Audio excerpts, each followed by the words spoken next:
Hey everyone, welcome to today's Explainer. We are jumping right into a totally crucial working capital ratio, which is absolutely essential if you're studying for CMA Part 2. We're talking about accounts payable turnover. Now, this isn't just some random number on a page, it's a direct reflection of a company's supplier payment efficiency and really its overall liquidity management. So let's get into it. Here is our agenda for today. First, an introduction to AP turnover, followed by the formula. Then, avoiding common exam traps, interpreting the ratio, looking at fast versus slow payers, and finally, why AP turnover actually matters.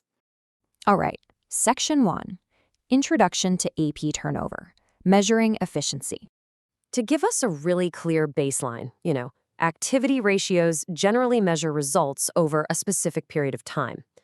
So, simply put, accounts payable turnover is a measure of the efficiency with which a firm manages the payment of its vendors' invoices. It literally tells us the story of how effectively a company handles paying its suppliers over a given period. Think of it like a company's operational heartbeat. It indicates exactly how often the business is clearing out its short-term debts. Okay, moving to Section 2, the AP turnover formula, the math behind the management. So, how do we take that broad concept of efficiency and actually calculate it? Well, here is your golden formula. You take purchases and divide that by average accounts payable. It's an elegant, simple equation, but you absolutely have to know exactly what goes into both the top and the bottom to get it right. Let's break those components down a bit. In the numerator at the top, we use purchases. Why? Because they represent the actual new vendor invoices incurred during that specific period. Down in the denominator, average accounts payable captures the typical balance owed across the period. You usually find this by adding the beginning and ending balances and dividing by 2.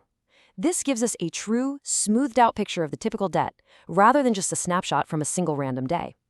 Which brings us to Section 3, Avoiding Common Exam Traps. Don't get caught. If you are a CMA candidate, I need you to put your detective hat on right now. The exam is famous for trying to trip you up on this exact point. Here is the rule. You must use purchases in your numerator. The ultimate exam trap is when they hand you both purchases and cost of goods sold, and they sit back to see which one you pick. COGS is for calculating inventory turnover. For accounts payable, it has to be purchases, period. Seriously, don't let them catch you on this. And actually, there's another major red flag regarding your denominator. Our source material gives a great warning here. If a business is highly seasonal, a simple average of beginning and ending balances is inadequate. The monthly balances should be averaged instead. Think about it. Imagine a retail store that buys a massive amount of inventory in October for the holiday rush. If you only average their balances on January 1st and December 31st, you completely miss that huge seasonal spike. Using monthly averages smooths reality out and gives you the real story. Now for Section 4, Interpreting the Ratio, Reading the Signals. So once you've safely navigated the math, what is this ratio actually telling us? This breakdown brilliantly illustrates the two sides of the coin. A higher turnover means the firm takes less time to pay its suppliers. It's a strong signal that they might be taking advantage of early payment discounts. On the flip side, a lower turnover implies they're taking more time to pay. Often, that means they're dragging their feet and completely missing out on those valuable discounts. You also have to keep the basic mechanics of fractions in mind here. A rising accounts payable balance mathematically causes the turnover ratio to fall. For instance, if a company's payables balance doubled from the prior year, their denominator just got much larger, right? Consequently, their turnover ratio drops.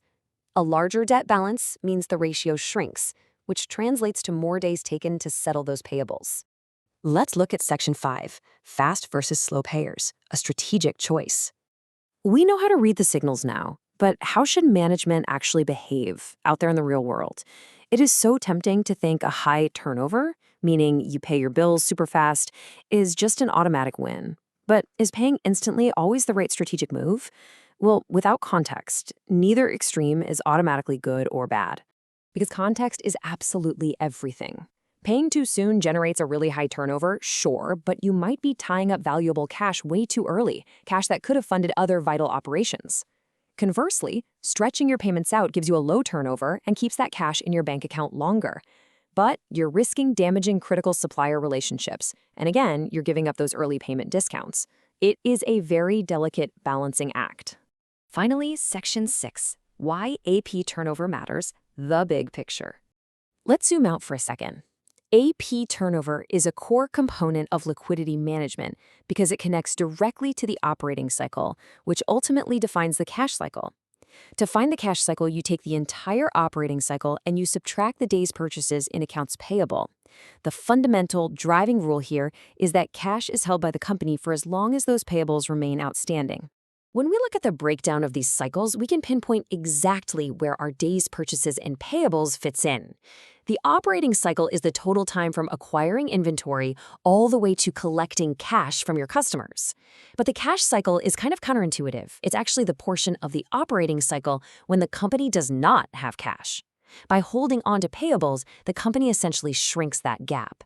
The longer you safely hold payables, the shorter your cash cycle is.